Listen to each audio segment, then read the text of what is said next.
11 LS série 58. Question 1. Calcule le périmètre d'un disque de 3,6 cm de diamètre. Alors, si jamais on connaît le diamètre, on a directement le périmètre est égal à pi fois diamètre ou diamètre fois pi, peu importe, c'est la même chose puisque c'est une multiplication.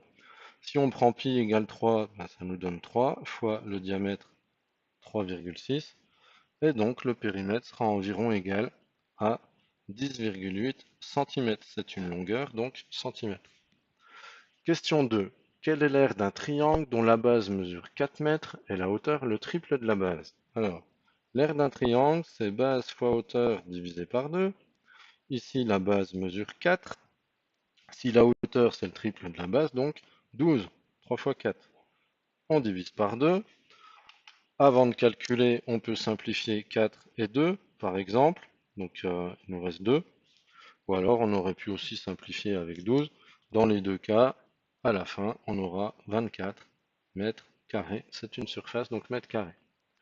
Question 3. Combien de chances a-t-on d'obtenir un nombre pair en lançant alors un dé, donc qui contient 6 faces? Ben là, c'est pas très compliqué. En admettant qu'il y ait égalité entre les probabilités de tomber sur l'une ou l'autre face, il y a la moitié de faces avec un nombre pair et la moitié de faces avec un nombre impair. Donc, ça nous donne une chance sur 2.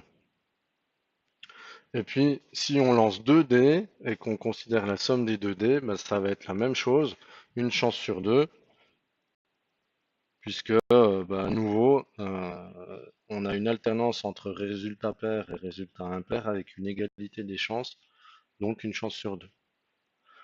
Question 4. 1,4 fois 10 puissance 9 cm à convertir en hectomètre. Alors, le petit tableau hectomètre, décamètre, mètre, décimètre, centimètre. On est en unité de longueur, donc il n'y a pas de dédoublement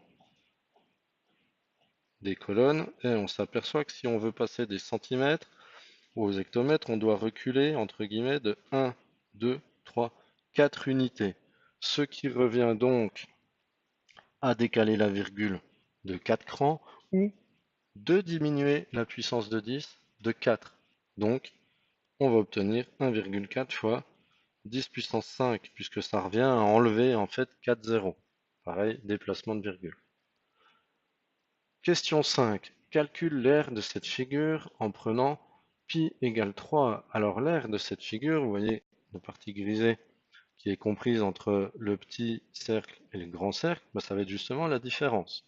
Donc on va calculer l'aire du grand cercle et on va lui enlever, puisqu'apparemment on a percé un trou dedans, le petit disque. Alors j'aurais dû dire d'ailleurs l'aire du grand disque, puisque si on veut être rigoureux, quand on parle d'aire, on parle de disque, et quand on parle de périmètre, on parle de cercle. Même si à l'usage, on tolère les deux. Donc, au final, j'ai pi fois, alors je vais prendre grand rayon grand R au carré, moins pi fois le petit rayon au carré. Voilà ce que ça va donner. Ce qui d'ailleurs peut se factoriser, puisqu'on a pi en commun. Donc ça me ferait pi, facteur de grand rayon au carré moins petit rayon au carré. Et donc si je remplace pi par 3, ça me fait 3 fois, alors le grand rayon 6 au carré moins 4 au carré, ce qui nous donne 3 fois, alors 36 moins 16, c'est-à-dire 3 fois 20. Et donc j'obtiens environ 60 cm².